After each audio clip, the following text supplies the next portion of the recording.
Hello friends, आज आपण 11वी अकाउंटिंगचे बेसिक टर्मिनॉलॉजीज पाहणार आहोत. ज्या बेसिक टर्म्स आहेत अकाउंटिंगमधल्या त्या आपल्याला आज पाहायच्या आहेत. आता या आपण डिटेलमध्ये इथे दाखवलेल्या आहेत. तुम्ही अगदी एका वाक्यामध्ये 2 वाक्यामध्ये लक्षात ठेवले तरी चालतील. आता अकाउंटिंगची सुरुवातच कशाने होते? ट्रान्झॅक्शनने होते. म्हणजे जो व्यवहार झालेला आहे त्या व्यवहाराची नोंद आपण व्यवसायाच्या पुस्तकामध्ये करतो, दैनंदिन पुस्तकामध्ये. मग त्याचं रूपांतर आपण खतावणीमध्ये करतो. खतावणीवरून आपण ट्रायल बॅलन्स तयार करतो आणि त्याच्यावर आपण फायनल अकाउंट तयार करतो. मग सर्वात पहिले टर्म आहे ट्रान्झॅक्शन. ट्रान्झॅक्शनचा अर्थ काय होतो? व्यवहार. ट्रान्झॅक्शन म्हणजेच व्यवहार. आता व्यवहार म्हणजे काय? तर वस्तूची देवाणघेवाण, रोख रकमेच्या स्वरूपात वस्तूची केलेली देवाणघेवाण, त्याला आपण काय म्हणतो? व्यवहार असं म्हणतो. म्हणजे आपण समजा काही माल खरेदी केला असेल, बरोबर, आणि आपण रोख रक्कम दिली असेल, मोबाईल खरेदी केला असेल, रोख रक्कम दिली असेल, तर त्याला आपण व्यवहार असं म्हणतो. म्हणजे आपल्याला एखादी वस्तू येते आणि आपल्याकडून कॅश किंवा एखादी वस्तू जाते. An exchange of goods or services between two parties having monetary value is known as transaction. म्हणजेच exchange of goods and services. Goods म्हणजे माल, म्हणजे कोणत्याही प्रकारचा माल असेल, आणि सर्व्हिसेस म्हणजे सेवा, यांची केलेली रोख रकमेतील देवाणघेवाण, त्याला आपण काय म्हणतो? व्यवहार असं म्हणतो. For example, purchase mobile of ₹12,000 ₹12,000 for cash. जिथे आपण रोखीने मोबाईल खरेदी केलेला आहे, म्हणजे मोबाईल येणार आणि आपल्याकडून कॅश जाणार, म्हणजे काहीतरी येणार आहे आणि काहीतरी जाणार आहे, म्हणजे एक्सचेंज ऑफ गुड्स झालेला आहे. आता सर्व्हिसेस म्हणजेच काय? फॉर एक्झाम्पल, सॅलरीज पेड ₹12,000 ₹12,000 आपण पगार दिला. सॅलरी म्हणजे काय? पगार दिला. आता ह्याच्यामध्ये काही आपल्याला मिळालेलं नाहीये, परंतु आपल्याला आपण पगार दिलेला आहे, म्हणजे आपल्याला काय मिळालं असणार? त्या व्यक्तीकडून सेवा मिळालेली असणार आहे. त्याला आपण सर्व्हिसेस म्हणतो. म्हणजे आपल्याला त्या व्यक्तीकडून सेवा मिळाली आणि त्याचा मोबदला म्हणून आपण त्याला रोख रक्कम दिलेली आहे. म्हणजे इथे सुद्धा आपण काय म्हणू शकतो? Exchange of services. म्हणजे ट्रान्झॅक्शन म्हणजे काय? An exchange of goods or services between two parties having monetary value. हा पॉईंट खूप महत्वाचा आहे. म्हणजे इथे रोख रकमेचा उल्लेख असावा तरच त्याला आपण व्यवहार असं म्हणू शकतो. That means exchange of goods or services for money or money's worth between two parties. आता व्यवहार 2 प्रकारचे असतात. एक म्हणजे मॉनिटरी ट्रान्झॅक्शन्स आणि दुसरा म्हणजे non monetary transactions. Non monetary ट्रान्झॅक्शन्सलाच आपण बार्टर ट्रान्झॅक्शन सुद्धा म्हणतो किंवा बार्टर सिस्टीम सुद्धा म्हणतो. आता मॉनिटरी म्हणजे रोख रकमेच्या स्वरूपातील,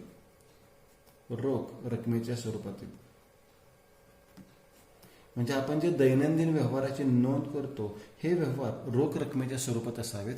नॉन मॉनिटरी ट्रान्झॅक्शन्स आपण बिझनेसमध्ये रेकॉर्ड करत नाही, बरोबर. आता मॉनिटरी ट्रान्झॅक्शन्स कोणत्या आहेत? The transactions which involves an exchange of money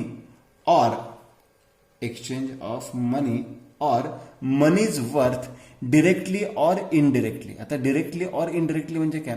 की ऑन द स्पॉट त्वरित आपल्याला रक्कम मिळाली तर त्याला डिरेक्टली म्हणतो, आणि भविष्यामध्ये आपल्याला रक्कम मिळणार असेल तर त्याला आपण काय म्हणतो? इनडिरेक्टली म्हणतो. Is called as monetary transactions. म्हणजेच काय? की ज्याच्यामध्ये आपण वस्तूंची देवाणघेवाण करतो, आणि जर आपल्याला त्वरित रक्कम मिळणार असेल किंवा भविष्यामध्ये रक्कम मिळणार असेल तर त्याला आपण काय म्हणतो? मॉनिटरी ट्रान्झॅक्शन्स असं म्हणतो. Is called as monetary transactions. Only monetary transactions are recorded in the books of accounts and these are. आणि फक्त मॉनिटरी ट्रान्झॅक्शनचं नोंद आपण व्यवसायातील पुस्तकामध्ये करतो. नॉन मॉनिटरी ट्रान्झॅक्शन्स आपण व्यवसायातील पुस्तकामध्ये नोंद करत नाही किंवा दाखवत नाही.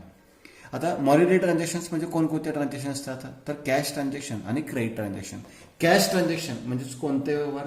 रोखीचे व्यवहार. आणि क्रेडिट ट्रान्झॅक्शन म्हणजेच कोणते व्यवहार? उधारीचे व्यवहार, बरोबर. आपण किराणा मालाच्या दुकानात जातो, आपण काही रोख रक्कम देतो आणि माल खरेदी करतो, त्याला रोखीचा व्यवहार म्हणतो. आणि आपण माल खरेदी करतो त्यांना सांगतो की आपल्या खात्यावर रक्कम लिहा किंवा माझ्या अकाउंटवर पैसे आले मी नंतर देतो, त्याला आपण काय म्हणतो? उधारीचा व्यवहार. अशा दोन्ही व्यवहारांची नोंद आपण व्यवसायाच्या पुस्तकामध्ये करतो. मग कॅश ट्रान्झॅक्शन म्हणजे काय? A transaction in which cash is paid or received immediately.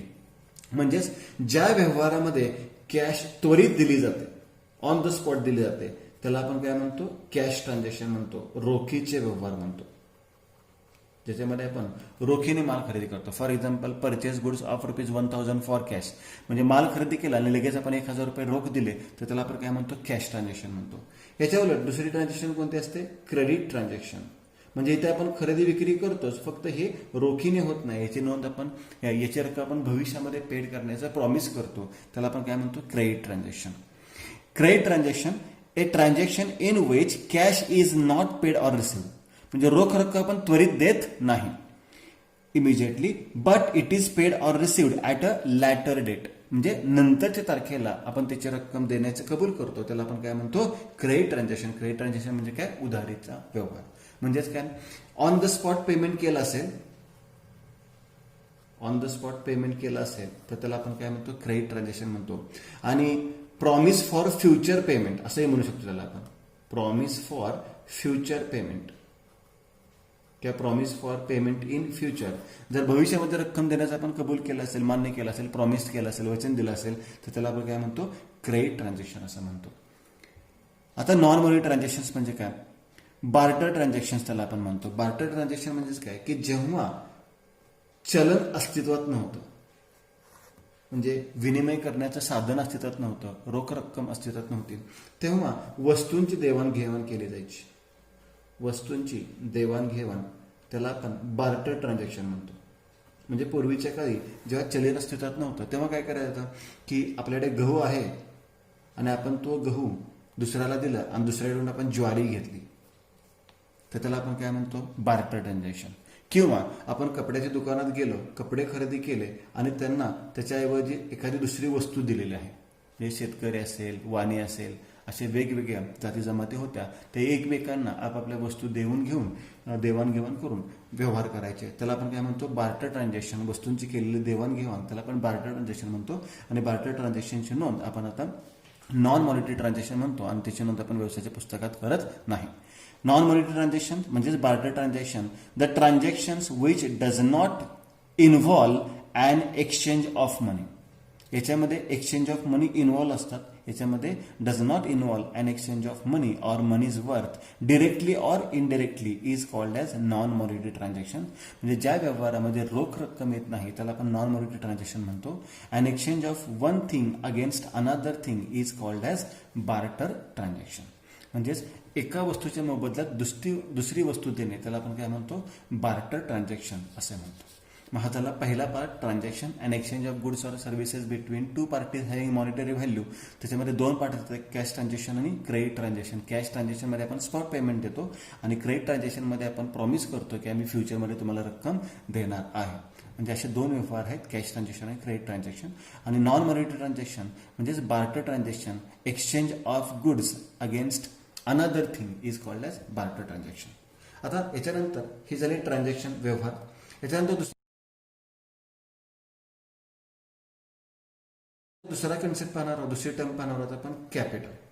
आता कॅपिटलचा अर्थ सर्वांना माहिती आहे मराठीमध्ये. कॅपिटल म्हणजे काय, भांडवल. आता भांडवल म्हणजे काय, तर मालकाने समजा आपल्याला एखादा व्यवसाय सुरू करायचा असेल, असं काही कोणताही व्यवसाय असेल, किराणा मालाचं दुकान टाकायचं असेल, कपड्याचं दुकान टाकायचं असेल, मोबाईल शॉपी सुरू करायचं असेल, इव्हन चहाची टपरी सुरू करायची असेल, तर आपल्याला सुरुवातीला काही रक्कम गुंतवणूक करावी लागते. सुरुवातीला त्याच्यामध्ये काही रक्कम गुंतवणूक करावी लागते. म्हणजे समजा चहाची टपरी टाकायची असेल तर अगदी एखादा गाडा असावा किंवा एखादा गाळा भाड्याने घ्यावा लागेल. मग चहाची टपरी करण्यासाठी जे चहाचं पातेल वगैरे असेल, गॅस असेल किंवा इतर साधन सामुग्री असेल ते आपल्याला रोख रकमेने आणावे लागतील, बरोबर. किंवा कपड्याचं दुकान टाकायचं असेल त्यासाठी एखादं गाळा दुकान बघावं लागेल, फर्निचरची आपल्याला व्यवस्था करावी लागेल. जो आपल्याला माल खरेदी करायचा आहे, कपडे विक्री करायचे आहेत, ते कपडे आपल्याला खरेदी करावे लागतील. म्हणजे यासाठी आपल्याला व्यवसायामध्ये काही रक्कम गुंतवावी लागेल आणि ही गुंतवणूक म्हणजेच काय असणार आहे, कॅपिटल असणार, भांडवल असणार आहे. मग आपण काय म्हणू शकतो, ॲन अमाऊंट इन्व्हेस्टेड. इन्व्हेस्टेड म्हणजे काय, गुंतवणूक करणे. In business. इन बिझनेस म्हणजे आपण जी रक्कम व्यवसायामध्ये गुंतवतो. इन कॅश रोख रकमेच्या स्वरूपात. ऑर इन काइंड वस्तूच्या स्वरूपात. म्हणजे समजा आपण गाडा टाकला असेल आणि चहाचा सॉल्ट टाकला असेल असं गृहीत धरा, तर गॅस शेगडी आपण घरातलीच वापरली किंवा त्यासाठी टेबल खुर्ची आपण घरातली वापरली किंवा भांडी जर घरातली वापरली तर ते आपण मालाच्या स्वरूपात किंवा वस्तूच्या स्वरूपात केलेली गुंतवणूक म्हणू शकतो. In cash or in kind is known as capital. याला आपण भांडवल असं म्हणतो. An amount invested by the owner म्हणजे मालकाने स्वतः केलेली गुंतवणूक. कुठे केलेली गुंतवणूक आहे? In his oblique her business, त्याच्या किंवा तिच्या व्यवसायामध्ये, in cash or in kind, रोख रकमेच्या स्वरूपात किंवा वस्तूच्या स्वरूपात, इज नोन ॲज कॅपिटल. म्हणजे मालकाने त्याच्या व्यवसायात केलेली गुंतवणूक याला आपण काय म्हणतो? भांडवल असं म्हणतो. आता तुम्हाला एंटिटी कन्सेप्ट लास्ट लेक्चरची आठवत असेल तर त्याचं एक उदाहरण देतो. समजा राम ही एक व्यक्ती आहे आणि रामने एक कपड्याचे काय मोबाईल शॉपिंग सुरू केलेले आहे आणि त्याला नाव दिलेलं आहे ओम मोबाईल शॉपिंग. ओम मोबाईल शॉपिंग. आता आपण अकाउंटिंग तुम्हाला माहित आहे या दोन भिन्न व्यक्ती मानतो आपण. राम ही स्वतंत्र व्यक्ती मानली जाते, ओम मोबाईल शॉपिंग ही स्वतंत्र व्यक्ती मानली जाते. जरी हा मालक असला, जरी हा ओनर असला तर त्याच्या व्यवसायात तो केलेली गुंतवणूक म्हणजे त्याला आपण कॅपिटल म्हणतो, पण व्यवसायासाठी ती नेहमी काय असते? लायबिलिटी असते, देणे असते. म्हणजे जेव्हा व्यवसाय हा बंद होणार आहे तेव्हा व्यवसायाला त्याने जे किमान कॅपिटल गुंतवलेलं आहे तेवढी ती रक्कम त्याला परत द्यावी किंवा त्याच्यामध्ये जो काही नफा असेल तर नफा मिळून त्याला रक्कम परत द्यायची असते. म्हणजे अकाउंटिंग करताना राम ही पर्सनल वेगळी व्यक्ती झाली, सेपरेट एंटिटी झाली आणि ओम मोबाईल शॉपिंग म्हणजे त्याचा व्यवसाय हे स्वतंत्र व्यक्ती झालेला आहे. आता रामने व्यवसायामध्ये केलेली गुंतवणूक त्याला आपण काय म्हणतो? कॅपिटल म्हणतो. रामसाठी ही इन्व्हेस्टमेंट असते, परंतु दुकानासाठी बिझनेससाठी ती काय असते? लायबिलिटी असते.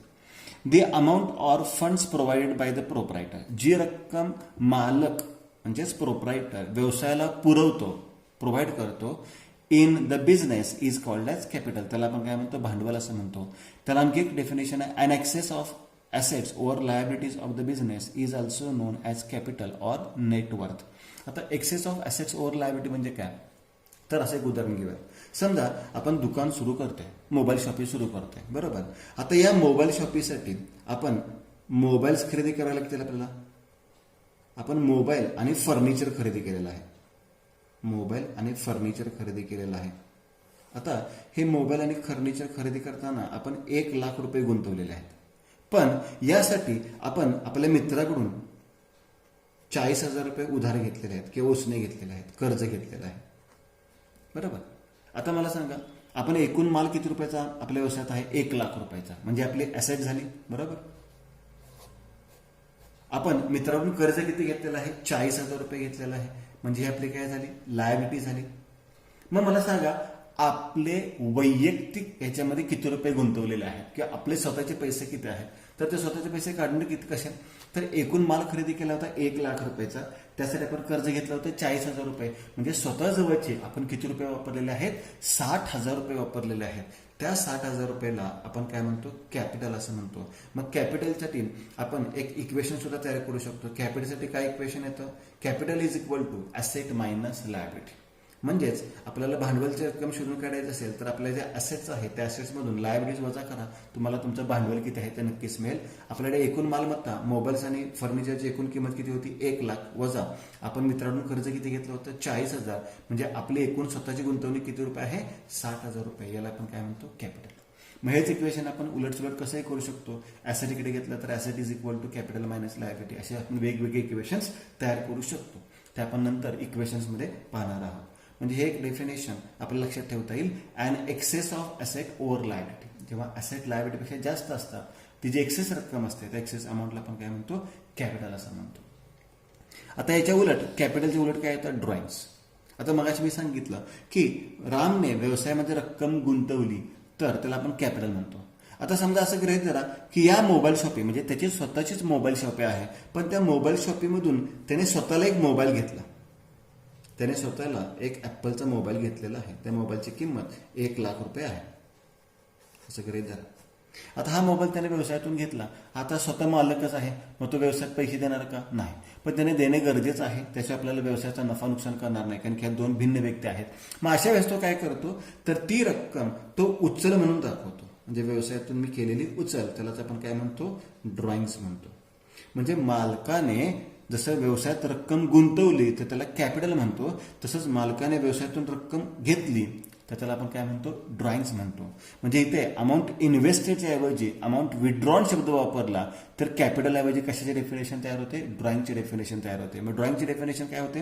अन अमाऊंट विड्रॉन, विड्रॉन म्हणजे काढणे, an amount withdrawn by the owner म्हणजे मालकाने व्यवसायातून काढलेली रक्कम, घेतलेली रक्कम, उचललेली रक्कम from his or her business, त्याच्या किंवा तिच्या व्यवसायातून, in cash or in kind, म्हणजे रोख रकमेच्या स्वरूपात किंवा मालाच्या स्वरूपात. इथे मोबाईल घेतलेला आहे तर त्याला आपण माल म्हणू शकतो, म्हणजे व्यवसायातून माल घेतला तर त्याला ड्रॉइंग्स म्हणायचे. किंवा रामने समजा स्वतःचा काही खर्च असेल, इतर काही खर्च असेल, खाजगी खर्च, समजा मोबाईलचं बिल असेल, त्याचं महिन्याचं बिल 1,000 रुपये बिल असेल, ते दुकानच्या व्यवसायातून दिलं किंवा दुकानच्या पैशातून दिलं तर त्याला सुद्धा ड्रॉइंग्स म्हणतो आपण. From his or her business in cash or in kind for personal oblique private oblique domestic use. हे 3 शब्द खूप महत्वाचे आहेत. म्हणजे जो आपण खर्च केलेला आहे, जो आपण माल उचललेला आहे, तो कशासाठी असावा? पर्सनल यूजसाठी असावा. पर्सनल म्हणजे खाजगी वापरासाठी, त्याला आपण प्रायव्हेट यूज म्हणतो. डोमेस्टिक यूज म्हणजे घरगुती वापरासाठी असावा. Is known as drawings. म्हणजेच व्यवसायात पैसे भरले किंवा माल दिला असेल तर त्याला आपण गुंतवणूक म्हणतो. गुंतवणूक म्हणजेच कॅपिटल म्हणतो, अँड अमाऊंट इन्व्हेस्टेड, बरोबर. आणि व्यवसायातून काही घेतलं असेल तर त्याला आपण काय म्हणतो? ड्रॉइंग्स असं म्हणतो. म्हणजे व्यवसायात रोख रक्कम दिली असेल किंवा मालाच्या स्वरूपात काही आपण गुंतवणूक केली असेल तर त्याला भांडवल म्हणतो, आपण कॅपिटल असं म्हणतो.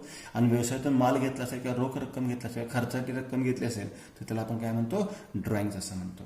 म्हणजे कॅपिटल आणि ड्रॉइंग्स हे एकमेकाच्या अपोजिट येतात, हे लक्षात ठेवा. आणखी एक पॉईंट तुमच्यासाठी लक्षात ठेवायचा आहे की कॅपिटलमधून ड्रॉइंग्स नेहमी मायनस होतात. म्हणजे ड्रॉइंग्समुळे आपलं कॅपिटल नेहमी कमी होतं. उदाहरणार्थ एक छोटंसं पॉईंट सांगतो, तुमच्या लक्षात येईल.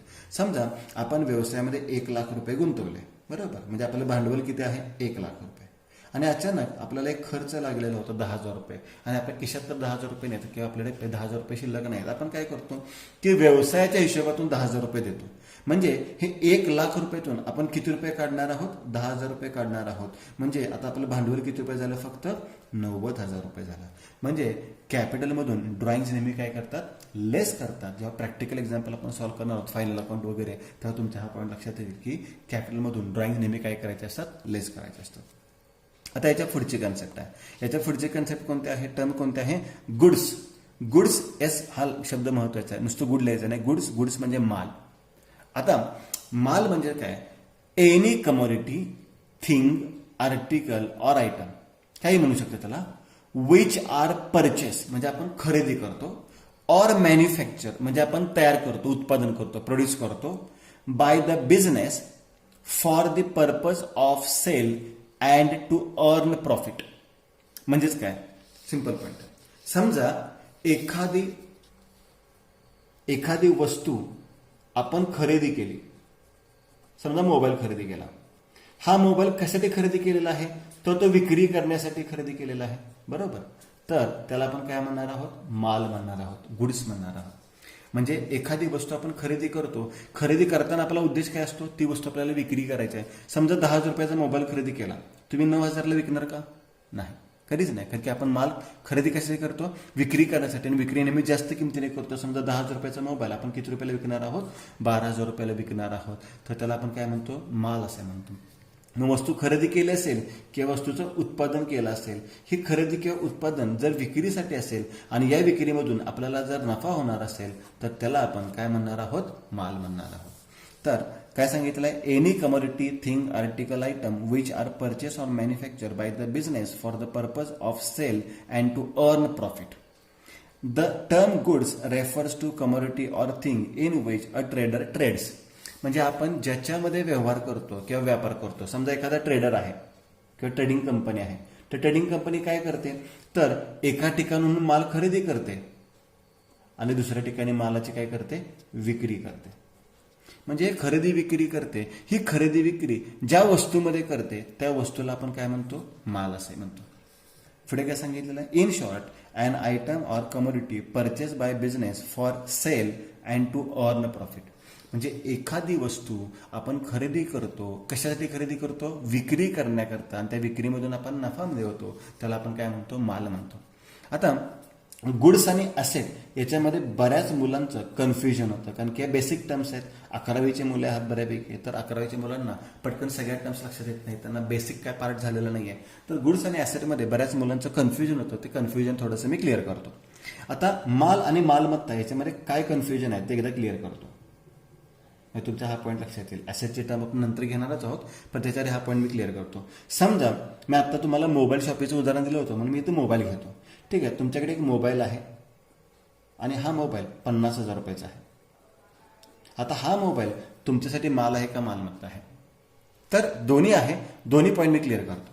समजा हा मोबाईल तुम्ही दुकानमध्ये तुमच्या विक्री करण्यासाठी ठेवला असेल, म्हणजे तुमची मोबाईल शॉप असेल.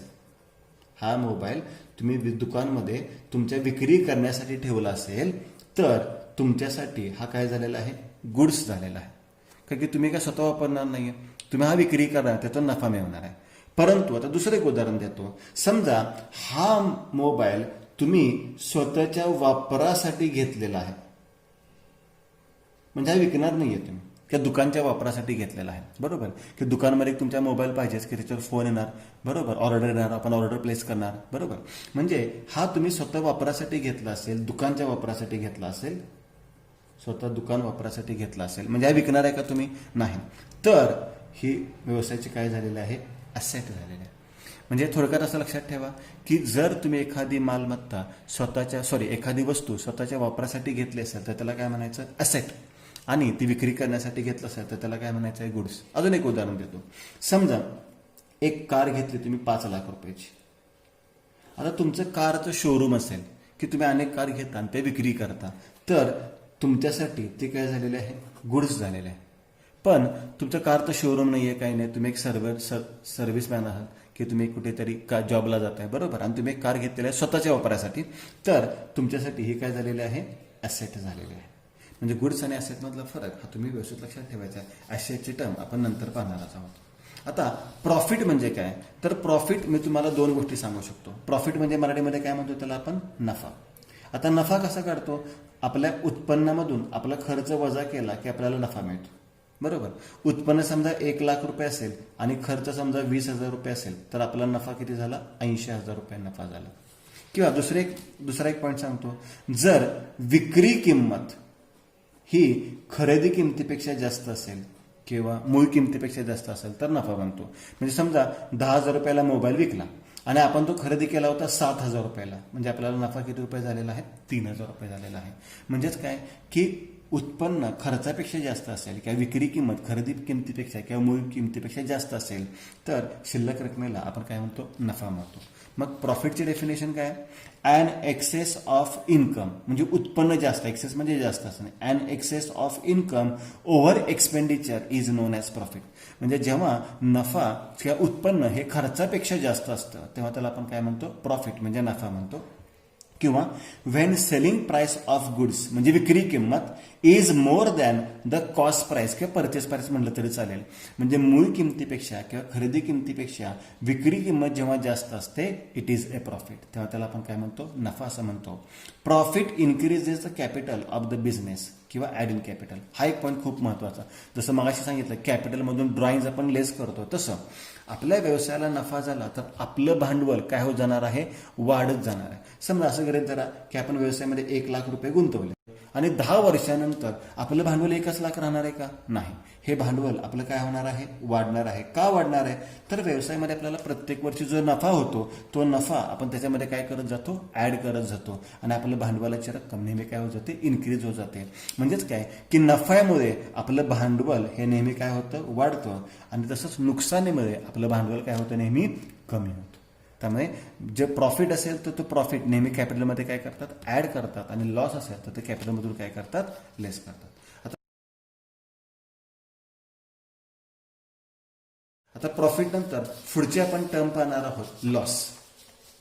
लॉस म्हणजे काय? नुकसान. त्याच्या उलट बरोबर. मग तुम्ही इथं असं म्हणू शकता की खर्च जास्त आला आणि उत्पन्न कमी झालं म्हणजे नुकसान झालं, किंवा खरेदी किंमत जास्त आहे आणि विक्री किंमत कमी आहे तर त्याला आपण काय म्हणू शकतो? नुकसान.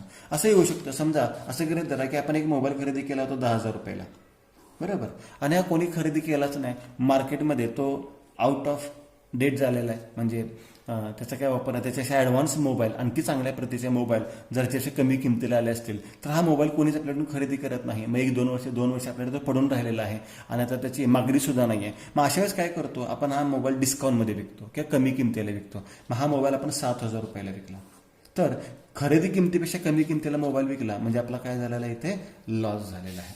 म्हणजेच काय?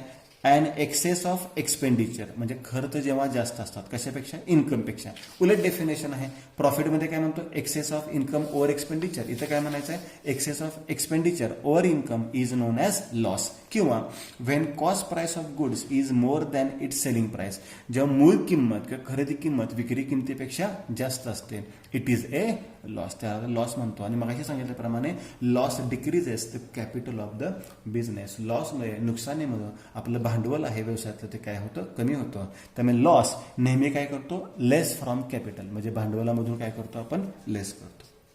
आता जसं प्रॉफिट लॉस पाहिलं तसं डेटर आणि क्रेडिटर या दोन कन्सेप्ट वेगळ्या. आता डेटर म्हणजे काय आणि क्रेडिटर म्हणजे काय. तर आपला व्यवसाय जो असतो तो व्यवसायामध्ये आपण दोन प्रकारचे व्यवहार करतो. एक कोणता कॅश ट्रान्झॅक्शन आणि दुसरा कोणता क्रेडिट ट्रान्झॅक्शन. तर क्रेडिट ट्रान्झॅक्शनचा संबंध हा कशाशी येतो डेटर्स. डेटर्स म्हणजे कोण कर्जदार जे आपल्याला पैसे देणे असतात किंवा ज्यांच्याकडून आपल्याला पैसे काय असतं येणे असतं. लक्षात घ्या ज्यांच्याकडून आपल्याला पैसे काय असतात येणे असतात ते आपले कर्जदार त्याला डेटर्स म्हणतो आपण. आणि दुसरा कोण आहे क्रेडिटर. क्रेडिटर म्हणजेच कोण सावकार किंवा धनको सुद्धा म्हणतात त्याला याला ऋणको सुद्धा म्हणतात. सावकार म्हणजे कोण ज्यांना आपण पैसे देणे असतो. आता डेटर्स आणि क्रेडिटर्स ह्याची कन्सेप्ट एका सिंपल ट्रान्झॅक्शनमध्ये सांगतो मी. दोन ट्रान्झॅक्शन देतो. परचेस म्हणजे खरेदी करणे. गुड्स म्हणजे माल of ₹12,000 from Ram on credit. बघा लक्षात घ्या काय ट्रान्झॅक्शन आहे. आपण माल खरेदी केला. कोणाकडून माल खरेदी केला राम यांच्याकडून माल खरेदी केला. कसा खरेदी केला उधारीने माल खरेदी केला. माल तर येणार पण आपल्याला भविष्यामध्ये याचे पैसे काय आहेत देणे आहेत. म्हणजे या केसमध्ये जो राम ही व्यक्ती आहे ही व्यक्ती आपल्यासाठी कोण आहे क्रेडिटर आहे सावकार आहे.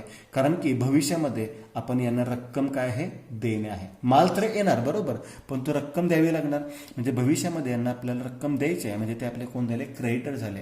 म्हणजे थोडक्यात काय की ज्यांना आपण रक्कम देणे असतो किंवा ज्यांना व्यवसाय रक्कम देणे असतो त्या व्यक्तींना आपण काय म्हणतो क्रेडिटर असं म्हणतो. किंवा ज्यांच्याकडून उधारीने माल आपण खरेदी करतो त्यांना आपण रक्कम देणे असतो त्यांना आपण काय म्हणतो क्रेडिटर असं म्हणतो. आणि उधारीने कोणाकडून माल खरेदी करतो आपण सप्लायरकडून जो माल पुरवठा असतो डिस्ट्रीब्युटर असतो त्याच्याकडून. म्हणजे क्रेडिटरला आपण सप्लायर सुद्धा म्हणू शकतो. आता दुसरं उदाहरण देतो मी. सोल्ड गुड्स माल विक्री केला of ₹10,000 ₹10,000 to Shyam on credit.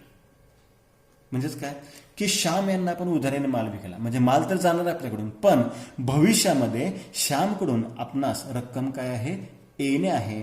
म्हणजे इथे जे श्याम ही व्यक्ती आहे ज्यांच्याकडून आपल्याला पैसे येणे आहेत ते आपले कर्जदार झाले म्हणजेच ते आपले कोण झालेले आहेत डेटर झालेले आहेत. त्यांच्याकडून आपल्याला रक्कम काय आहे येणे आहे बरोबर. आता डेटर म्हणजेच कोण म्हणू शकतो आपण कस्टमर. कारण की आपण ग्राहकालाच माल उधाराने विकतो आणि ग्राहकाकडून रक्कम आपल्याला शक्यतो काय असते येणे असते. म्हणजे आपला ग्राहक कस्टमर म्हणजेच कोण असतात डेटर्स असतात. म्हणजे याची डेफिनेशन कशी म्हणू शकतो आपण ज्या व्यक्तीकडून व्यवसायाला पैसे येणे किंवा आपल्याला पैसे येणे आहे त्याला आपण काय म्हणतो डेटर.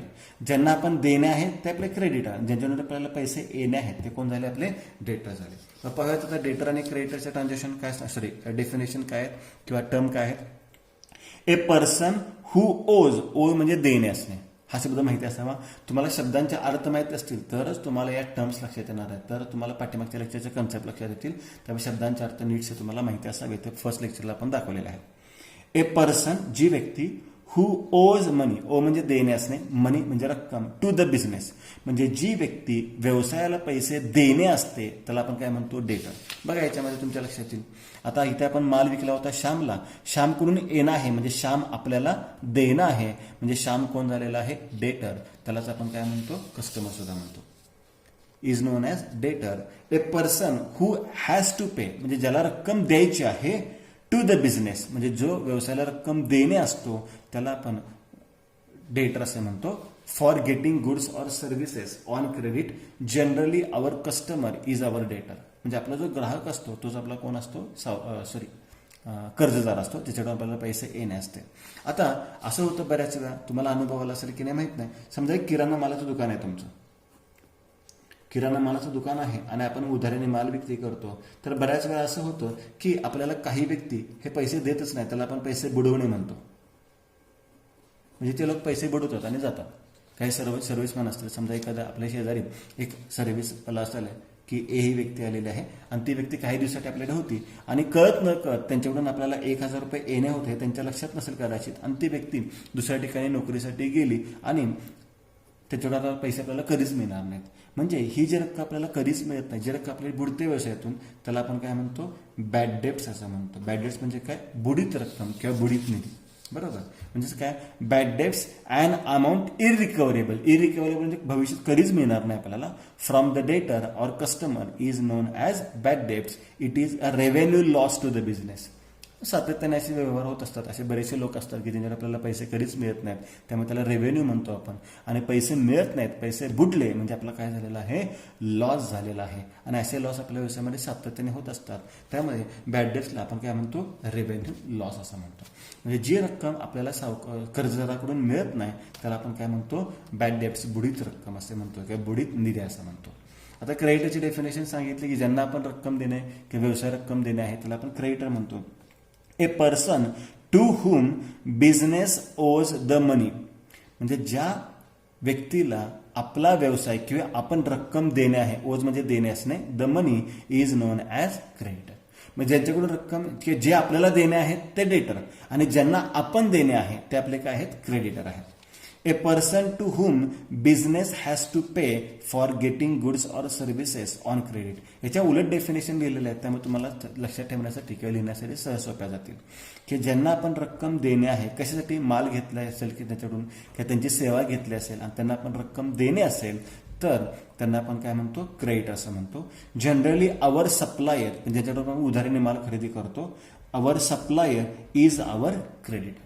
म्हणजे जे आपले सप्लायर्स आहेत तेच आपले काय असतात, क्रेडिटर असतात, सावकार असतात.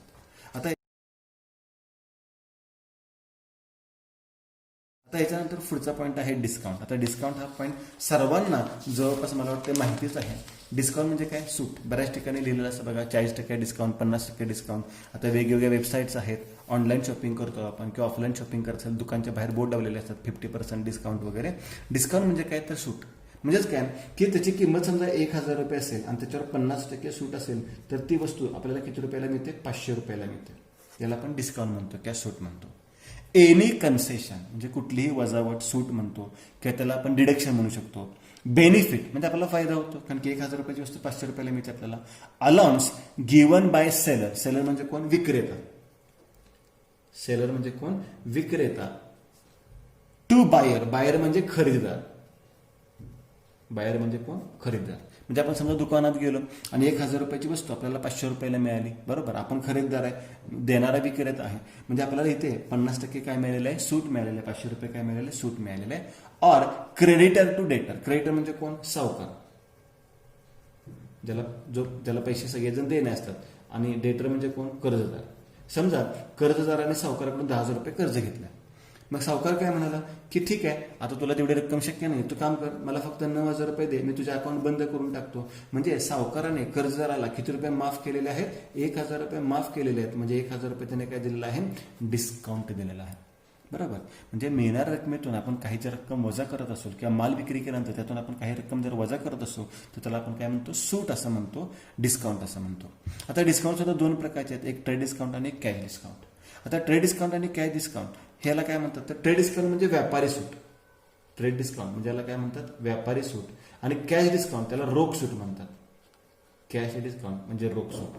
व्यापारी सूट कधी दिली जाते, तर नॉर्मली मालाची जास्तीत जास्त विक्री व्हावी म्हणून ट्रेड डिस्काउंट दिला जातो. आणि रोख सूट केव्हा दिली जाते, तर आपल्याला पैसे त्वरित मिळावेत. म्हणजे 2 उदाहरणं तुम्हाला दिली होती. 1,000ची वस्तू 500ला मिळाली तर त्याला आपण ट्रेड डिस्काउंट म्हणतो, व्यापारी सूट म्हणतो, कारण की आपल्याला त्वरित सूट दिलेली आहे. पण समजा आपण एखाद्याकडून पैसे घेतले असतील आणि आपण त्याला लवकर पैसे देतच नाहीये, तर तो काय म्हणतो, ठीक आहे थोडीफार कमी रक्कम दे पण मला लगेच दे. म्हणजेच रोख रक्कम मिळवण्यासाठी जी सूट दिली जाते त्याला काय म्हणतात, कॅश डिस्काउंट. आता ट्रेड डिस्काउंट म्हणजे काय, it is an allowance. Allowance म्हणा, कन्सेशन म्हणा, given on catalogue price or list price. म्हणजे मूळ किमतीतून जी रक्कम वजा होते त्या किमतीला, of goods. This discount is allowed at the time of purchase or sale of goods. म्हणजे माल खरेदी विक्री करताना हा डिस्काउंट दिला जातो. Values of goods purchase or sold are recorded at net price value. आता हा पॉईंट काय ते सांगतो. समजा तुम्ही कपड्याच्या दुकानात खरेदी गेला, बरोबर, तुम्ही कपडे खरेदी केले, जीन्स खरेदी केले असेल, टी शर्ट खरेदी केले असेल, समजा 2,000 रुपयाची जीन्स घेतली असेल, 2,000 रुपयाचे टी शर्ट्स घेतले असेल, बरोबर, आणि ठीक आहे 4,000 रुपयाचा माल खरेदी केला. तुम्ही काय दुकानदाराला म्हणता की काहीतरी डिस्काउंट आहे, मग डिस्काउंट दुकानदार म्हणतो ठीक आहे 5% तुम्हाला डिस्काउंट दिला, म्हणजे 200 रुपये सूट दिली, म्हणजे आपण खरेदी विक्री किती रुपयाची केली, 3,800. म्हणजेच दुकानदार सुद्धा नोंद किती रुपयाची करतो, 3,800 रुपयाची, आणि आपण सुद्धा नोंद किती रुपयाची करतो, 3,800ची. म्हणजे या 200 रुपयाचा इफेक्ट आपण कुठेही दाखवत नाही. म्हणजेच काय की जो ट्रेड डिस्काउंट आहे तो व्यवसायाच्या पुस्तकामध्ये कुठेही दाखवत नाही. लक्षात घ्या, ट्रेड डिस्काउंट हा व्यवसायाच्या पुस्तकामध्ये कुठेही दाखवला जात नाही. म्हणजे ही जी कॅटलॉग प्राइस आहे, लिस्ट प्राइस आहे, यातून हा डिस्काउंट दिला जातो किंवा वजा केला जातो. म्हणून इथं सांगितलेलं आहे मी, this discount is allowed at the time of purchase or sale of goods. Values of goods purchase or sold are recorded at net price किंवा नेट व्हॅल्यू. या किमतीने आपण त्याचा व्यवहार दाखवतो, ही किंमत दाखवत नाही. That is after deduction of trade discount. म्हणजे ट्रेड डिस्काउंट वजा केल्यानंतर जी रक्कम राहते त्या रकमेने आपण व्यवहाराची नोंद करतो. म्हणजेच काय, लिस्ट प्राइस वजा ट्रेड डिस्काउंट. आणि पुढे सांगितलं, trade discount is not appearing in the books of account. Trade discount हा व्यवसायाच्या पुस्तकामध्ये कुठेही येत नाही. ऑब्जेक्टिव्हसाठी बऱ्याच वेळा तुम्हाला हा पॉईंट विचारला जातो की कोणता डिस्काउंट आपण व्यवसायाच्या पुस्तकात दाखवतो आणि कोणता दाखवत नाही. तर उत्तर आहे ट्रेड डिस्काउंट आपण व्यवसायाच्या पुस्तकात दाखवत नाही, कॅश डिस्काउंट आपण व्यवसायाच्या पुस्तकामध्ये दाखवतो. मग ट्रेड डिस्काउंट आपण व्यवसायाच्या पुस्तकात कुठेही दाखवत नाही. म्हणजे आपण व्यवहाराची नोंद करताना 4,000 किंवा 200ची न करता डायरेक्ट किती रुपयाचे करतो, 3,800 रुपयाचे करतो. आणि ट्रेड डिस्काउंट हा सगळ्यात पहिल्यांदा दिला जातो, त्याच्यानंतर कॅश डिस्काउंट दिला जातो. समजा कॅश डिस्काउंट मिळाला तर ह्या 3,800च्या नंतर कॅश डिस्काउंट वजा केला जातो. हा पॉईंट एक लक्षात ठेवा. मग हा झाला ट्रेड डिस्काउंट. आता कॅश डिस्काउंट म्हणजे काय, रोख सूट म्हणजे काय, it is an allowance deducted म्हणजे वजा करणे from the final amount due at the time of receipt. म्हणजे यातून सुद्धा समजा आपण कपड्याच्या दुकानात गेलो, गृहीत धरा कपड्याच्या दुकानात गेलो, 4,000चा माल खरेदी केला, 5% त्याने डिस्काउंट दिला, आपण 3,800 रुपयेचा माल खरेदी केला. आपण काय म्हटलं, आत्ता माझ्याकडे पैसे नाही आहेत, मी 1 महिन्यानंतर पैसे देतो, 1 महिन्यानंतर मी तुम्हाला पैसे देतो. तो म्हणतो ठीक आहे, तो तुमचं नाव तुमच्या त्याच्या खात्या बुकमध्ये लिहून घेतो की अमुक अमुक व्यक्तीने 3,800 रुपयाचा माल नेलेला आहे, 3,800 रुपये त्याने येणार. 1 महिने झाले, 2 महिने झाले, तो दुकानदार आपल्याला फोन करतोय, आपण फोन रिसिव्ह करत नाही किंवा काहीतरी कारण सांगून आपण ते टाळतोय. मग दुकानदार काय म्हणतो, ठीक आहे बाबा, तुम्हाला आता 3,800 रुपये द्यायचे नाहीत ना, तुम्ही एक काम करा, आजच्याच मला रक्कम द्या, हवं तर मी तुम्हाला आणखी 300 रुपये डिस्काउंट देतो, मला 3,500 रुपये लगेच द्या. म्हणजे ही रक्कम मिळवण्यासाठी तो काय करतो, आपल्याला आणखी काही सूट देतो, त्याला आपण कॅश डिस्काउंट म्हणतो. आणि कॅश डिस्काउंट राहिलेल्या रकमेतून दिली जाते. म्हणजे आधी ट्रेड डिस्काउंट वजा करतात आणि त्याच्यानंतर कोणता डिस्काउंट वजा करतात, कॅश डिस्काउंट वजा करतात. पण इथे मात्र या कॅश डिस्काउंटची नोंद होते. का नोंद होते, तर आपला व्यवहार किती रुपयाचा ठरला होता, 3,800चा, आणि पैसे लगेच मिळावेत, कारण की प्रत्येक व्यापाऱ्याला हे पैसे आवश्यक आहेत, व्यवसायामध्ये पैसे आवश्यक आहेत, कारण की आपले जे दैनंदिन व्यवहार आहेत त्या रोख रकमेवर चालतात. त्यामुळे तो काय म्हणतो की माझं नुकसान झालं तर होऊ देत, पण मला पैसे तर लगेच मिळतील, म्हणजे व्यवसायामध्ये मला परत ते चरण फिरवता येईल, ते पैसे फिरवता येतील. मग तो आपल्याला 300 रुपये जे सूट देतो ते त्याचं काय झालेलं आहे, नुकसान झालेलं आहे, आणि त्याची नोंद तो व्यवसायाच्या पुस्तकात करतो. पहा आता काय सांगितलं, it is an allowance deducted from the final amount due at the time of receipt. It is concession given to encouraging prompt payment. तर तुम्ही मला लगेच पैसे द्या, हे पैसे देण्यासाठी आपण एनकरेज करतो, प्रवृत्त करतो, आणि त्यासाठी आपण काही रक्कम नुकसान सहन करण्याची तयारी ठेवतो. त्याला आपण काय म्हणतो, सूट. पण कसली सूट झाली, cash discount. Cash discount is calculated after deducting trade discount. म्हणजे ट्रेड डिस्काउंट वजा केल्यानंतरच आपण कोणता डिस्काउंट करतो, कॅश डिस्काउंट कॅल्क्युलेट करतो. Since it is a loss to seller and gain to buyer. मग सांगितलं मगाशी, दुकानदार काय करतो, 3,800 रुपयाचा माल नेला होता, आपण कपडे खरेदी केले होते, तो काय म्हणतो की मला 3,500 रुपये द्या, पण लगेच द्या. म्हणजे तो त्याला किती रुपये नुकसान करून घेतो, 300 रुपये, आणि आपला फायदा झाला, कारण की आपण 3,800 रुपयाचा माल खरेदी केला होता, पण दुकानदार आपल्याला फक्त किती रुपये मागतोय, आता 3,500 रुपये मागतोय. म्हणजे खरेदीदारासाठी हा नफा आहे, पण विक्रेत्यासाठी, दुकानदारासाठी हा काय आहे, नुकसान आहे. Cash discount appears in the books of account. आणि म्हणून कॅश डिस्काउंटची नोंद व्यवसायातील पुस्तकामध्ये केली जाते. ठीक आहे. आता याच्यानंतर पुढचे कन्सेप्ट पाहणार आहोत आपण, ट्रेडिंग कन्सर्न. ट्रेडिंग कन्सर्न आणि नॉन ट्रेडिंग कन्सर्न हे 2 पॉईंट्स खूप महत्वाचे आहेत. आता ट्रेडिंग म्हणजे काय, तर व्यापारी संस्था. ट्रेडिंग कन्सर्न म्हणजेच काय, व्यापारी संस्था.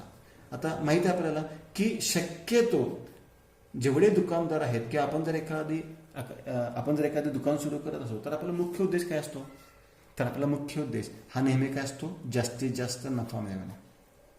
म्हणजे प्रत्येक बिझनेसचा एम हे काय असतं, टू गेट मॅक्सिमम प्रॉफिट, जास्तीत जास्त नफा मिळवणे आणि व्यवसायाची वाढ करणे हा आपला मुख्य उद्देश असतो. जनरली एव्हरी बिझनेस एस्टॅब्लिश, प्रत्येक दुकानची स्थापना कशासाठी होते, with a motive to earn profit, म्हणजे जास्तीत जास्त नफा मिळवायचा असतो, हाच मुख्य उद्देश असतो आपल्या व्यवसायाचा. The business concern establish with an object of earning profit by selling goods is known as trading concern. व्यापारी संस्थेचा मुख्य उद्देश काय असतो की माल विक्री करून आपल्याला जास्तीत जास्त काय मिळवायचं आहे, नफा मिळवायचा आहे. म्हणजे 10 रुपयाची वस्तू खरेदी केली तर ती 11 रुपयाला कशी विक्री केली जाईल, 12 रुपयाला कशी विक्री केली जाईल, 15 रुपयाला कशी विक्री केली जाईल, 20 रुपयाला कशी विक्री केली जाईल. या पद्धतीने आपण जास्तीत जास्त काय मिळवतो, नफा मिळवतो आणि या उद्देशानेच आपण व्यवसायाची सुरुवात करतो. त्याला आपण काय म्हणतो, ट्रेडिंग कन्सर्न. म्हणजे आपण ट्रेड करणार आहोत, व्यापार करणार आहोत, पण व्यापार कसा करणार आहोत, विक्रीमधून आपण जास्तीत जास्त नफा मिळवण्यासाठी. म्हणजे ज्या संस्थांचा मुख्य उद्देश हा जास्तीत जास्त नफा मिळवणे असतो त्याला आपण काय म्हणतो, ट्रेडिंग कन्सर्न असं म्हणतो.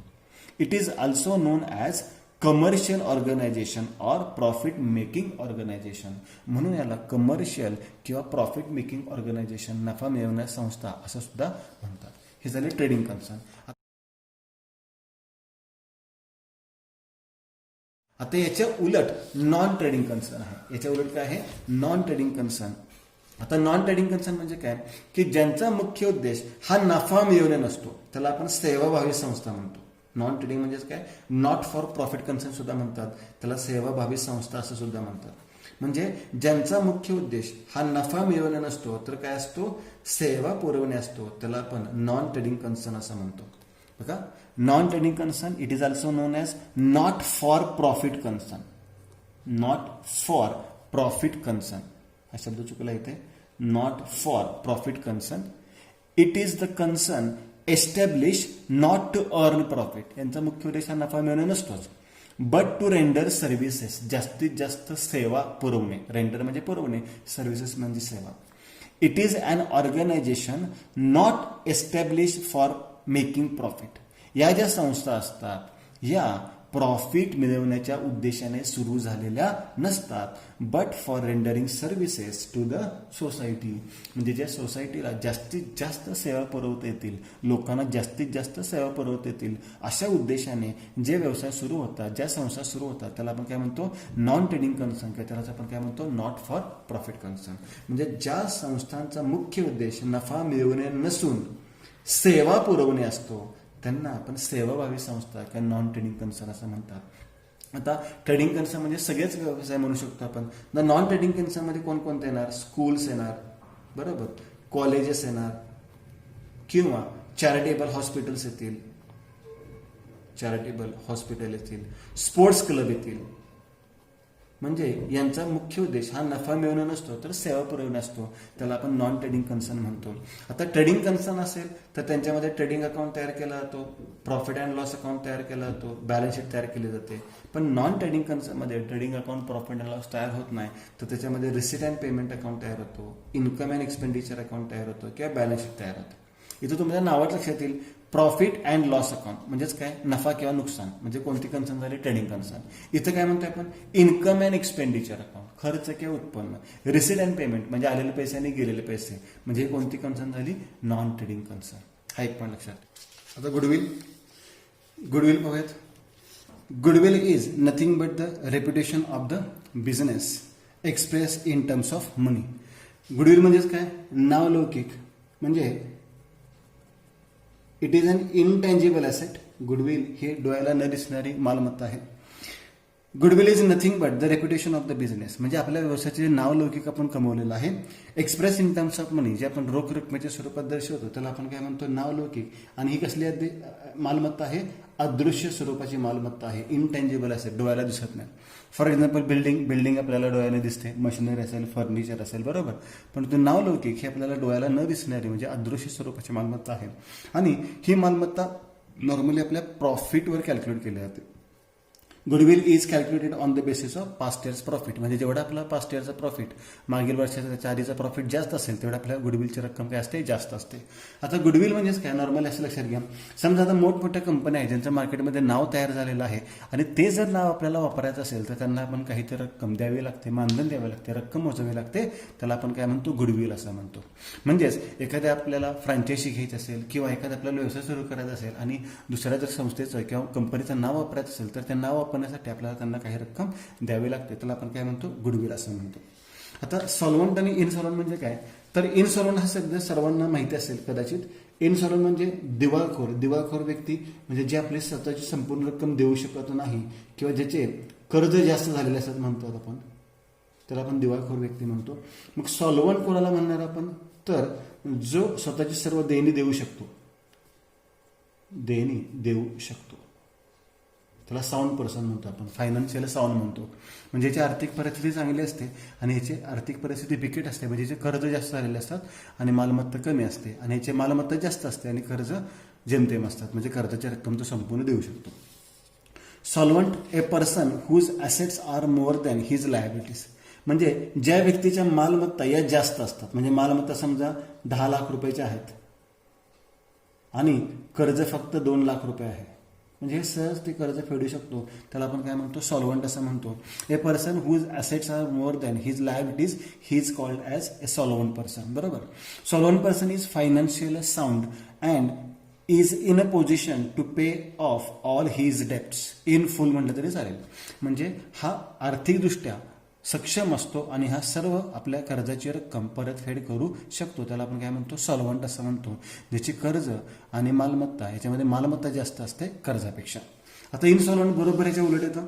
A person whose liabilities are more than his total assets and then he is called as insolvent, म्हणजे याच्या मालमत्ता आहेत 10 लाख रुपयाच्या, परंतु एकूण जे कर्ज आहेत, देणे आहेत, ती 15 लाख रुपये आहेत. म्हणजे सर्व मालमत्ता जरी विकली तरी आपण ही कर्जाची रक्कम परतफेड करू शकत नाही, म्हणजे या व्यक्तीला आपण दिवाळखोर व्यक्ती म्हणतो किंवा आपण काय म्हणतो, इनसॉल्व्हंट पर्सन म्हणतो. आणि पुढे काय सांगितलं, insolvent person is not in a position to pay off all his debts in full, म्हणजे तो संपूर्ण देणे देऊ शकत नाही. याचा अर्थ काहीच देणे देऊ शकत नाही असं नाही होत. आता 15 लाखापैकी तो किती रुपये देऊ शकतो, 10 लाख रुपये देऊ शकतो, म्हणजे किती रुपये देऊ शकत नाही, 5 लाख रुपये देऊ शकत नाही, म्हणजे पूर्ण रक्कम तो देऊ शकत नाही, त्याला आपण म्हणतो इनसॉल्व्हंट. पुढे तेच वाक्य, insolvent person is not in a position to pay off all his debts in full, म्हणजे तो कर्जाची संपूर्ण रक्कम देऊ शकत नाही, याचा अर्थ पार्टली अमाऊंट पेड करू शकतो.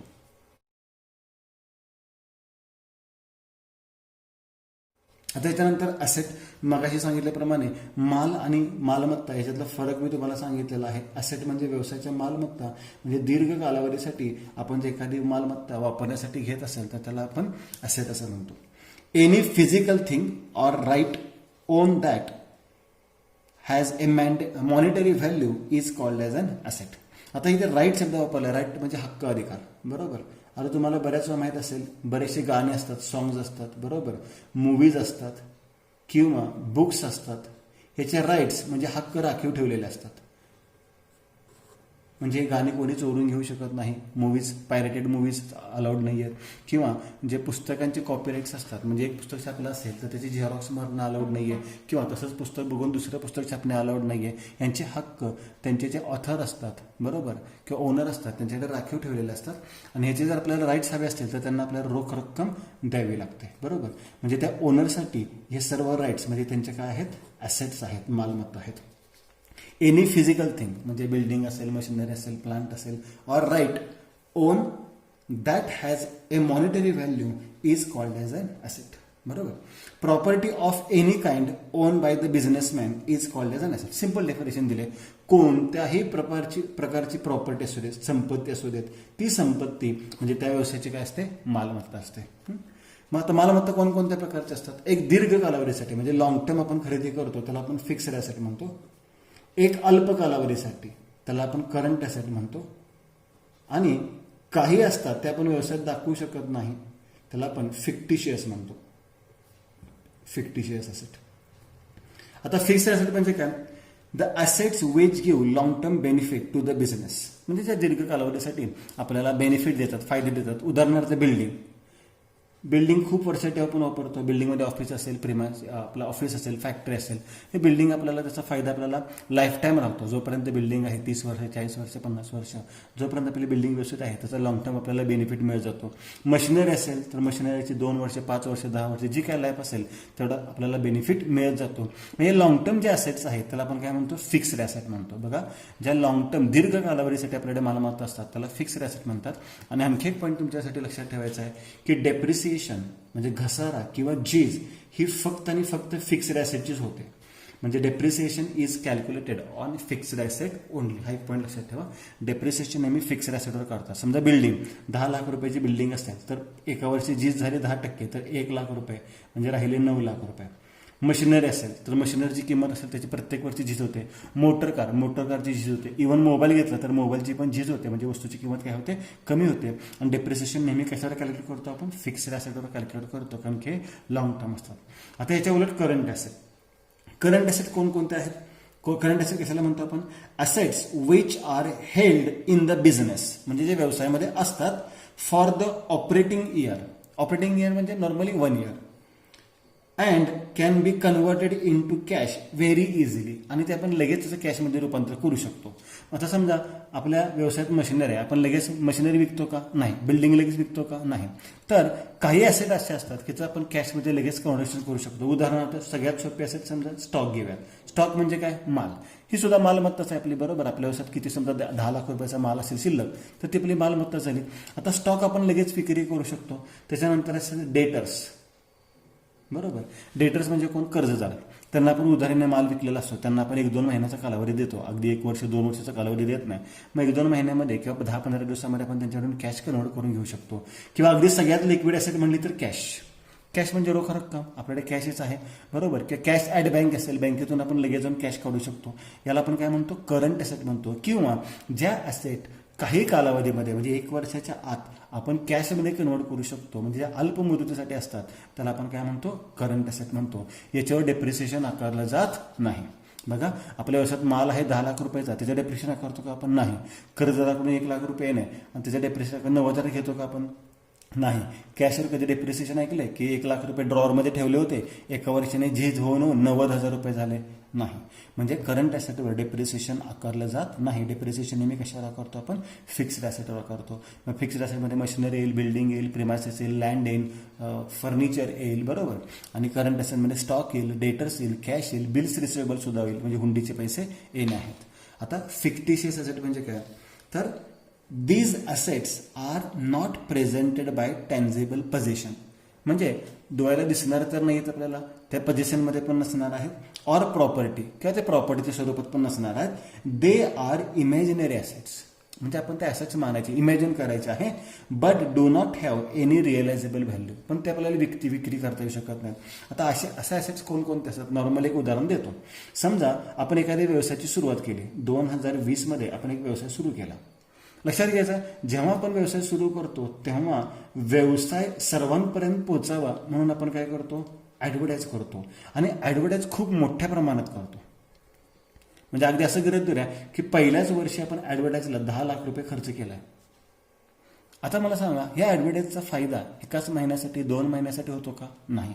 तर याचा फायदा आपल्याला लॉंग टर्म होतो, म्हणजे 4 वर्ष, 5 वर्ष, 10 वर्ष असा त्याचा फायदा होत असतो. मग हा खर्च आपण एकाच वर्षात दाखवत नाही, तर काय करतो, समजा या ॲडव्हर्टाईजचा फायदा आपण गृहीत धरूया की 10 वर्ष झाला, म्हणजे 10 लाख रुपयाचा फायदा आपल्याला किती वर्ष झाला, 10 वर्ष झाला. म्हणजे एका वर्षासाठी किती फायदा झाला, आपला खर्च झाला 1 लाख रुपये. एका वर्षासाठी आपला खर्च ॲडव्हर्टाईजचा किती म्हणायचा, 1 लाख, कारण की आपल्याला 10 वर्ष फायदा होणार आहे. म्हणजे 10 वर्षासाठी 10 लाख खर्च केले तर आपण, मग एका वर्षासाठी किती खर्च केले, 1 लाख. म्हणजे प्रत्येक वर्षी काय करायचं, आपण खर्च 1 लाख रुपये दाखवायचा आणि राहिलेले 9 लाख रुपये हे आपण कुठे दाखवतो, ॲसेटला दाखवायचे. दुसऱ्या वर्षी परत 1 लाख खर्च दाखवायचा आणि ॲसेटला किती दाखवायचे, 8 लाख रुपये दाखवायचे. तिसऱ्या वर्षी परत 1 लाख खर्च दाखवायचा, ॲसेटला किती रुपये दाखवायचे, 7 लाख रुपये दाखवायचे, बरोबर. म्हणजे याला आपण कसले ॲसेट म्हणतो, फिक्टिशियस ॲसेट म्हणतो. याला डेफर्ड रेव्हेन्यू एक्सपेन्सेस सुद्धा म्हणतात. हा पॉईंट पण तुम्हाला नंतर थोड्या वेळाने एक्सप्लेन करून सांगणारच आहे मी. फिक्टिशियस ॲसेट, आणि हे ॲसेट रिअलाइज करता येत नाहीत. समजा आपला व्यवसाय अचानक बंदच झाला दुसऱ्या वर्षीच, तर असं म्हणू शकत नाही आपण जाहिरातीसाठी आम्ही 10 लाख रुपये दिले होते, हे 10 वर्षाचे होते, आम्हाला त्यातले 8 लाख रुपये किंवा 9 लाख रुपये पाठीमागे द्या. हे आपल्याला हा एकदा केलेला खर्च आपल्याला परत रिकवर होऊ शकत नाही. म्हणून त्यांनी सांगितलं but do not have any realisable value. Building आपण विक्री करू शकतो, स्टॉक विक्री करू शकतो, बरोबर, परंतु हे जे फिक्टिशियस ॲसेट म्हणजे केलेला खर्च आहे तो आपण परत मिळवू शकत नाही, त्यामुळे त्याला आपण फिक्टिशियस ॲसेट असं म्हणतो. आता अकाउंटिंग इयर खूप सिंपल आणि साधी कन्सेप्ट आहे.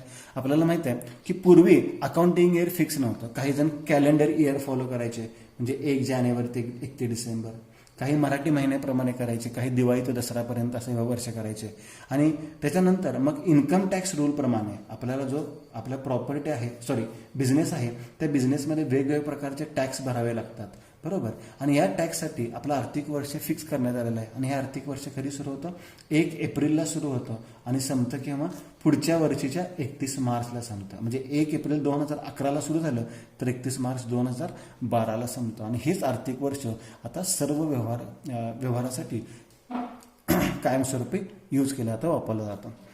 It is a period of 12 months. हा कालावधी किती महिन्याचा पाहिजे? 12 महिन्याचा. For which accounts are maintain and close by the proprietor.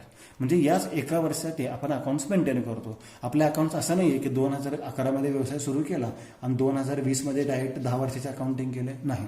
आपण प्रत्येक वर्षी अकाउंट्स मेंटेन करतो आणि अकाउंट्स मेंटेन करण्यासाठी आपण 31 मार्च ही इयर एंडिंग तारीख पकडलेली आहे. 31 मार्चपर्यंत आपण हिशोब करायचे आणि नंतर मग नवीन वर्ष सुरू करायचं. Earlier, the proprietors were following any accounting year, that is calendar year, financial year, or any other year.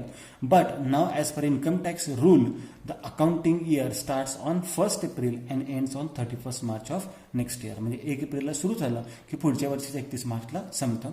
Final accounts are maintain at the end of the year. आणि प्रत्येक व्यवसायाचे फायनल अकाउंट म्हणजेच काय? ट्रेडिंग अकाउंट तयार करतो आपण, profit and loss account तयार करतो आणि बॅलन्स शीट तयार करतो. ट्रेडिंग आणि प्रॉफिट अँड लॉसमध्ये आपल्याला नेट रिझल्ट मिळतात. नेट रिझल्ट म्हणजे नफा किंवा नुकसान कळतं. आणि बॅलन्स शीटमध्ये आपल्याला फायनान्शियल पोझिशन कळते, म्हणजे आर्थिक परिस्थिती आपल्या व्यवसायाची आहे ते आपल्याला बॅलन्स शीटवरून कळते. आणि हे सर्व आपण केव्हा करतो? 31 मार्चला, 31 मार्चला करतो. Final accounts are maintain at the end of the year, that is on 31 March of every year. याला आपण अकाउंटिंग इयर म्हणतो. आता याच्या पुढची कन्सेप्ट पाहूया. याच्या पुढची कन्सेप्ट काय आहे? लायबिलिटी, बरोबर. मग अशी आपण ॲसेट बघितलेली होती आणि ॲसेटच्या पुढची कन्सेप्ट कोणती आहे? आता लायबिलिटी कन्सेप्ट आहे. आता लायबिलिटी म्हणजे काय? तर व्यवसायाचं देणं. आपल्या व्यवसायाला एकूण किती रुपये देणे आहेत, मग ते बँकेकडून घेतलेले असू देत, मित्रांच्याकडून घेतलेले असू देत, आपण सप्लायरकडून उधारीने माल खरेदी केला असेल त्यांच्याकडून असू देत, किंवा लोन स्वरूपात, कर्ज स्वरूपात घेतलं असेल बँकेकडून, त्यांचं देणे असू देत, जे आपल्या व्यवसायाच्या लायबिलिटी आहे. इव्हन कॅपिटल ही सुद्धा लायबिलिटी आहे, कारण की कॅपिटल आपल्याला मालकाला द्यायचं असतं रिटर्न, बरोबर. Liability amount payable. लायबिलिटी म्हणजे कर्ज, देणी म्हणतो आपण. लायबिलिटी म्हणजे कर्ज म्हणूयात, पण ऍक्च्युली प्रॉपर मिनिंग काय आहे? देणी. तुम्हाला लक्षात ठेवता ना, कर्ज हा शब्द लक्षात ठेवायचा आहे. Amount payable by the business to others is known as liability. म्हणजे दुसऱ्या व्यक्तीने जी रक्कम देणे असते त्याला आपण काय म्हणतो? लायबिलिटी म्हणतो. आता लायबिलिटी सुद्धा फिक्स्ड लायबिलिटी आणि करंट लायबिलिटी आहे. फिक्स्ड लायबिलिटी जसं फिक्स्ड ॲसेट आहे त्याचप्रमाणे जे दीर्घ कालावधीसाठी असतात, बरोबर, म्हणजे ते स्थिर लायबिलिटी म्हणतो आपण. फिक्स्ड लायबिलिटी म्हणजे समजा आपण बँकेकडून कर्ज घेतलं.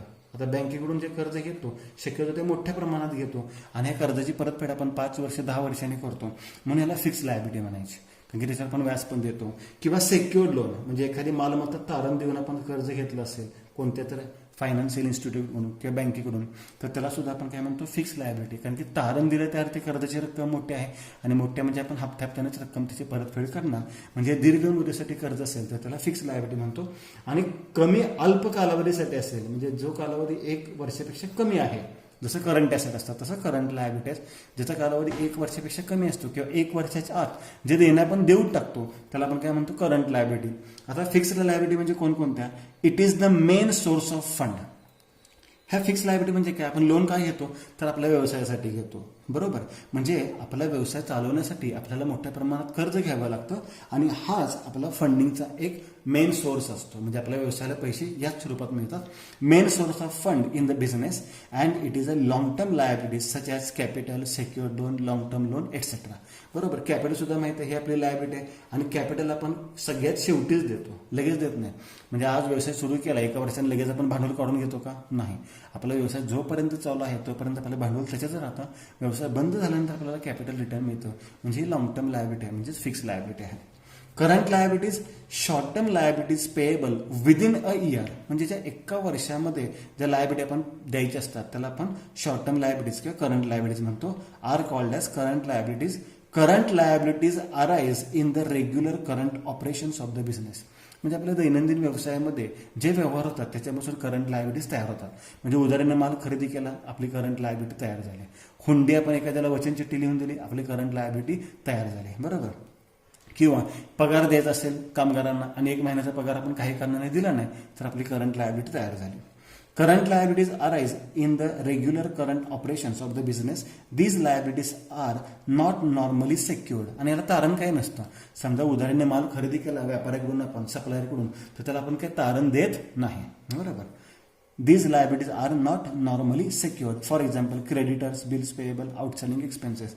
म्हणजे ज्या अल्प कालावधीसाठी आपण रक्कम देणे असतो त्याला आपण काय म्हणतो? करंट लायबिलिटीज म्हणतो. म्हणजे क्रेडिटर्स जे उधारीने माल खरेदी करतो त्यांना आपण 1-2 वर्षाचा मुदत मागत नाही, कालावधी मागत नाही, क्रेडिट मागत नाही. 1-2 महिन्यात त्यांची रक्कम आपल्याला परत करावीची असते. बरोबर. उधारीने माल खरेदी केला असेल, हुंडीची रक्कम असेल, बिल ऑफ एक्सचेंज टॉपिक तुम्हाला 12वीमध्ये आहेच. हुंडी व्यवहारामध्ये आपण जी वचन चिठ्ठी लिहितो माल खरेदी केल्यानंतर, ती वचन चिठ्ठी साधारण 1 महिना, 2 महिने, 3 महिने किंवा 4 महिन्याची असते. त्यापेक्षा जास्त कालावधीची हुंडी नसते. म्हणजे ती रक्कम आपल्याला 1 वर्षाच्या आतच द्यायची असते. किंवा खर्चाची रक्कम, पगार 1-2 महिन्याची थकवतं. असं होतं का आपल्या व्यवसायात कामगार काम करतायत आणि त्यांना आपण 1 वर्ष झाला, 2 वर्ष झालं पगारच दिलेला नाहीये? 1-2 महिन्याचा पगार थकीत असेल, 1-2 महिन्याचं भाडं थकीत असेल तर त्याला आपण आउटस्टँडिंग एक्सपेन्सेस म्हणतो. म्हणजे ही सुद्धा काय आहे? करंट लायबिलिटी आहे. हा झाला आपला व्यवसायाचा लायबिलिटीचा पार्ट. आता याच्यानंतर कॉन्टिन्युएंट लायबिलिटी काय? तर हा एक महत्त्वाचा पॉईंट आहे. ही जी कॉन्टिन्युएंट लायबिलिटी आहे ते आपण बॅलन्स शीटमध्ये दाखवत नाही. म्हणजे मुळात दाखवतो परंतु बॅलन्स शीटच्या रुपीज कॉलममध्ये ही कधी येत नाही. हिडन असते किंवा खाली बॅलन्स शीटच्या खाली फुटनोट म्हणून लिहितात. आता फुटनोट म्हणून का लिहितात? तर असं गृहीत धरा की आपल्या व्यवसायामध्ये एखादा कामगार असेल तर कामगाराचा ऍक्सिडेंट झाला असेल, अपघात झाला असेल किंवा एखादा कामगार म्हणत असेल की मला जे पगार मिळतोय तो माझ्या क्षमतेपेक्षा कमी आहे किंवा काहीतरी वाद झाला असेल कामगार आणि मॅनेजमेंटमध्ये आणि त्या कामगारांनी आपल्या विरोधात कोर्टमध्ये दावा केला असेल की आम्हाला याची भरपाई मिळावी आणि तो कोर्टामध्ये दावा चालू आहे. आता निकाल कोणाच्या बाजूने लागतो हे आपल्याला माहिती आहे का? नाही. बरोबर. पण त्यांनी दावा केलेला आहे की आम्हाला 1 लाख रुपये नुकसान भरपाई कंपनीने दिली पाहिजे. आता निकाल जर त्यांच्या बाजूने लागला तर ही रक्कम आपल्याला देणं आहे, पण जर निकाल आपल्या बाजूने लागला तर ही रक्कम आपल्याला देणं नाही. म्हणजे आपल्याला माहिती आहे का ही रक्कम आपल्याला द्यायची का नाही? माहिती नाहीये. त्यामुळे याला आपण काय म्हणतो? कॉन्टिन्युएंट लायबिलिटी, म्हणजे अचानक उद्भवणारे देणे. मग काय सांगितलंय बघा? A liability which may arise in future. May arise in future शब्द वापरलाय म्हणजे भविष्यामध्ये देणे लागू शकते. बरोबर. May arise in future depends on happening or non happening of certain event is called as contingent liability. म्हणजे दावा जर आपल्या बाजूने लागला तर आपल्याला पैसे द्यायचे नाहीत, पण जर त्यांच्या बाजूने लागला तर आपल्याला त्यांची रक्कम काय आहे? देणे आहे. As it is not a confirm liability. म्हणजे लायबिलिटी आहे का नाही माहित नाही आपल्याला. It does not affect the financial position of the business and therefore it is shown as a foot note simply as an information. म्हणजे ती फक्त इन्फॉर्मेशन म्हणून आपण दाखवू शकतो, पण बॅलन्स शीटच्या बेरजेमध्ये ही लायबिलिटी आपण घ्यायची नाही. याला आपण कॉन्टिन्युएंट लायबिलिटी म्हणतो. आता याच्यानंतर पुढची कन्सेप्ट आहे नेटवर्थ. तर नेटवर्थ म्हणजेच कॅपिटल. थोडक्यामध्ये लक्षात घ्या, फक्त कॅपिटल म्हणजे फक्त कॅपिटल नाही तर त्याच्यामध्ये आपण राखीव रक्कम जी बाजूला ठेवतो. तुम्हाला याच्या आधीच्या कन्सेप्टमध्ये आपण हा पॉईंट झालेला आहे आपला.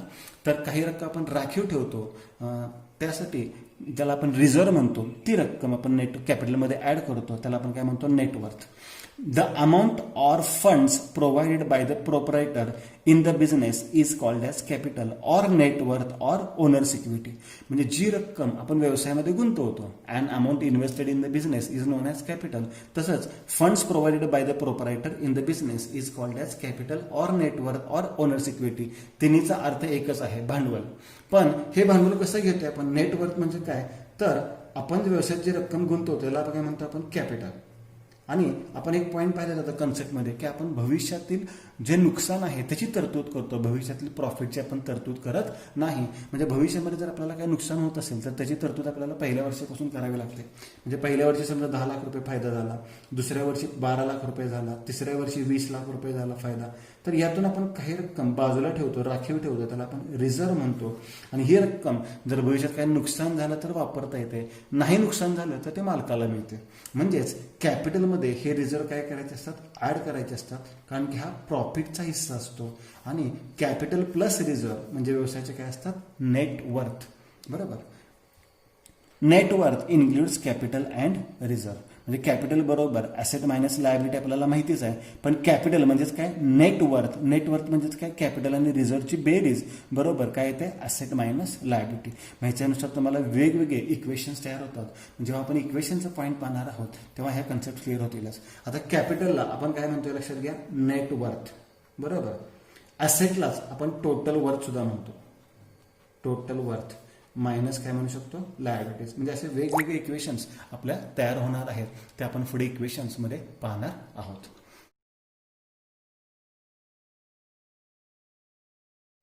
आता यानंतर शेवटचा पॉईंट पाहणार आहोत आपण कोणता, एक्सपेंडिचर. एक्सपेंडिचर म्हणजे काय, खर्च. मग आपल्या व्यवसायातील खर्च त्याला आपण काय म्हणतो, expenditure. And amount spend by the business for any consideration received by business is called as expenditure. म्हणजे आपल्याला काहीतरी मोबदला मिळत असेल आणि त्याची रक्कम आपल्याला द्यायची असेल तर त्याला आपण काय म्हणतो, एक्सपेंडिचर असं म्हणतो, म्हणजे खर्च असं म्हणतो. म्हणजे एखादा कामगार आपल्याकडे काम करतोय तो आपल्याला सेवा पुरवतोय, बरोबर, आणि त्या सेवाचा मोबदला म्हणून त्याला आपण काय देतो, सॅलरी देतो, किंवा त्याला आपण काय देतो, वेजेस देतो, मजुरी देतो, पगार देतो, किंवा आपण त्याला मजुरी म्हणतो. म्हणजे हे आपले काय झालेले आहेत, एक्सपेंडिचर झालेले आहेत. आता एक्सपेंडिचर सुद्धा 3 प्रकारचे आहेत. एक कॅपिटल एक्सपेंडिचर म्हणजे जे दीर्घ कालावधीसाठी असतात. बघा, एक्सपेंडिचर सुद्धा खूप महत्वाचे आहेत. आता कॅपिटल एक्सपेंडिचर म्हणजे काय, त्याला आपण भांडवली खर्च म्हणतो. कसला खर्च म्हणतो, भांडवली खर्च. म्हणजेच जो खर्च आपण दीर्घ मुदतीसाठी करतो किंवा ज्याच्यापासून आपल्याला काहीतरी बेनिफिट मिळतो त्याला आपण भांडवली खर्च म्हणतो. किंवा असं तर म्हणू शकता की एखादी मालमत्ता खरेदी करण्यासाठी आपण जो खर्च केला, मालमत्ता खरेदी करण्यासाठी जो खर्च केलेला आहे त्याला आपण काय म्हणतो, capital expenditure. It is incurred म्हणजे खर्च करणे, टू अक्वायर स्थिर मालमत्ता, or to increase the value of asset. म्हणजे जो खर्च आपण मालमत्ता मिळवण्यासाठी करतो किंवा मालमत्ता वाढवण्यासाठी करतो त्याला आपण कॅपिटल एक्सपेंडिचर म्हणतो. It gives benefit for a long term period. बरोबर, मग अशीच सांगितलंय, बिल्डिंग लॉंग टर्मसाठी असते, मशिनरी लॉंग टर्मसाठी असते, म्हणजे याचा बेनिफिट आपल्याला लॉंग टर्म मिळतो. And it is non recurring in nature. Non recurring म्हणजे हा सातत्याने खर्च होत नाही. प्रत्येक महिन्याला बिल्डिंग खरेदी करतो का आपण, नाही. प्रत्येक महिन्याला मशिनरी खरेदी करतो का, नाही. म्हणजे हा नॉन रिकरिंग झाला म्हणून त्याला कॅपिटल म्हणायचा.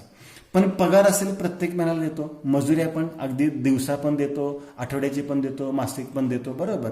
म्हणजे हे जे खर्च आहेत हे सातत्याने होतात, त्याला रेव्हेन्यू एक्सपेंडिचर म्हणतात. आणि जो एकदाच वन टाइम खर्च करतो आपण त्याला कॅपिटल एक्सपेंडिचर म्हणतो. मग कॅपिटल एक्सपेंडिचर म्हणजे नॉन रिकरिंग एक्सपेंडिचर. आणि ते कोणकोणते असतात, परचेस ऑफ मशिनरी, कम्प्युटर किंवा एक्सटेन्शन ऑफ बिल्डिंग बांधले असेल, बरोबर, ह्याला आपण काय म्हणतो, कॅपिटल एक्सपेंडिचर किंवा नॉन रिकरिंग एक्सपेंडिचर किंवा वन टाइम एक्सपेंडिचर. दुसरा आहे रेव्हेन्यू एक्सपेंडिचर. आता रेव्हेन्यू एक्सपेंडिचर म्हणजे काय, तर सातत्याने होणारा खर्च. बघा, कॅपिटल एक्सपेंडिचर हा वन टाइम एक्सपेंडिचर आहे आणि रेव्हेन्यू म्हणजे सातत्याने होणारा खर्च, किंवा असं म्हणू शकतो आपण की day to day expenses. Day to day expenses बिझनेसमध्ये असतात त्याला आपण रेव्हेन्यू एक्सपेंडिचर म्हणतो. It is an expenditure from which no future benefit is expected. जसा इथे भविष्यामध्ये आपल्याला बेनिफिट मिळतो तसा इथे भविष्यामध्ये बेनिफिट मिळत नाही. म्हणजे चालू स्थितीमध्ये आपल्याला त्याचा बेनिफिट फक्त मिळतो. But having immediate or short term benefit. म्हणजे इमिजिएट लगेच आपल्याला बेनिफिट मिळतो. म्हणजे समजा आपल्याला सेवा पुरवली असेल म्हणजे त्याला आपण पगार देतो, बरोबर, किंवा आपलं काम काही केलं असेल त्याला आपण मजुरी देतो, किंवा आपल्याला 1 महिन्यासाठी गाळा भाड्याने दिलं असेल तर आपण लगेच त्याला गाळ्याचं भाडं देतो. Immediate or short term benefit may be less than 1 year. ह्याचा कालावधी किती असावा, एक वर्षापेक्षा कमी. These are normal day to day operating expenses. हा पॉईंट महत्वाचा आहे. रेव्हेन्यू एक्सपेंडिचर म्हणजे काय, day to day operating expenses and appear on debit side of trading and profit and loss account. आता कॅपिटल एक्सपेंडिचर म्हणजे भांडवली खर्च, म्हणजे मालमत्ता खरेदी करणे. हा खर्च दाखवत नाही तर हे व्यवसायाची मालमत्ता दाखवतो, म्हणजे याचं पोस्टिंग बॅलन्स शीटला असेटला होतं. पण रेव्हेन्यू एक्सपेंडिचर म्हणजे आपले डे टू डे एक्सपेन्सेस असतात, रिकरिंग एक्सपेन्सेस म्हणतो. हे नॉन रिकरिंग आहेत, हे रिकरिंग एक्सपेन्सेस आहेत. आणि हे डे टू डे एक्सपेन्सेस म्हणजे हे ट्रेडिंग अकाउंटला किंवा प्रॉफिट अँड लॉस अकाउंटला दाखवतो, कारण की हे आपले खर्च आहेत. म्हणजे फायनल अकाउंटमध्ये ट्रेडिंग अकाउंट प्रॉफिट अँड लॉससाठी बॅलन्स शीट तयार करतो, तर हे खर्च आहेत ते ट्रेडिंग आणि प्रॉफिट अँड लॉसला दाखवतात, आणि हा खर्च आपण मालमत्ता म्हणून दाखवतो. Debit side of trading and profit and loss account. याचे उदाहरण असतील सॅलरी पेड असेल, वेजेस पेड असेल, रेंट पेड असेल, इन्शुरन्स पेड असेल. हे रेव्हेन्यू एक्सपेंडिचरचे एक्झाम्पल्स आहेत. आता डेफर्ड रेव्हेन्यू एक्सपेंडिचर मगाशीच आपण फिक्टिशियस ॲसेट हा पॉईंट पाहिलेला होता. फिक्टिशियस ॲसेट म्हणजे काय, जे आपल्याला इमॅजिनरी ॲसेट म्हणतो आपण, पण त्याची रिअलायझेबल व्हॅल्यू काहीच नसते, त्याला आपण डेफर्ड रेव्हेन्यू एक्सपेंडिचर म्हणू शकतो. म्हणजे हा एक खर्च आपण एकदाच करतो, पण त्याचा बेनिफिट आपल्याला 5-10 वर्ष म्हणजे लॉंग टर्म मिळतो, त्याला आपण डेफर्ड रेव्हेन्यू एक्सपेंडिचर म्हणतो. And expenditure which is basically revenue in nature, म्हणजे हा सुद्धा सातत्याने होणाराच खर्च असतो. उदाहरणार्थ जाहिरात आपण सातत्याने करतो, परंतु मी सांगितलं की व्यवसायाची सुरुवात करताना आपण जर मोठ्या प्रमाणात जाहिरात केली असेल तर त्याचा खर्च समजा 10 लाख रुपये आला, आणि हा 10 लाख रुपये खर्च आपण एका वर्षासाठी आपण त्याचा फायदा होणार नाही. समजा त्याचा फायदा आपल्याला 10 वर्षासाठी होणार असेल, तर मी मागे सांगितल्याप्रमाणे की एका वर्षासाठी 1 लाख रुपये खर्च आपण गृहीत धरतो, आणि हा 1 लाख खर्च आपण प्रॉफिट अँड लॉस दाखवतो, आणि राहिलेला 9 लाख रुपये आपण पुढच्या 9 वर्षासाठी ठेवतो, म्हणजे ते काय दाखवतो, आपण ॲसेट दाखवतो.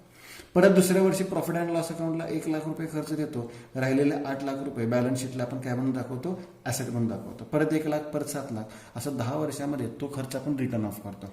मग त्याला आपण काय म्हणतो, deferred revenue expenditure. And expenditure which is basically revenue in nature but benefit of which is not exhausted within 1 year is called deferred revenue expenditure. म्हणजे ह्याचा जो बेनिफिट आहे हे एका वर्षात संपत नाहीये, तर तो आपल्याला लॉंग टर्म मिळतो. काय सांगितलं, benefit of which is not exhausted within 1 year. एका वर्षात तो बेनिफिट आपल्याला संपत नाही, फायदा संपत नाही, म्हणजे त्याला आपण कोणता खर्च म्हणतो, deferred revenue expenditure. Such as expenditure is return of over number of year.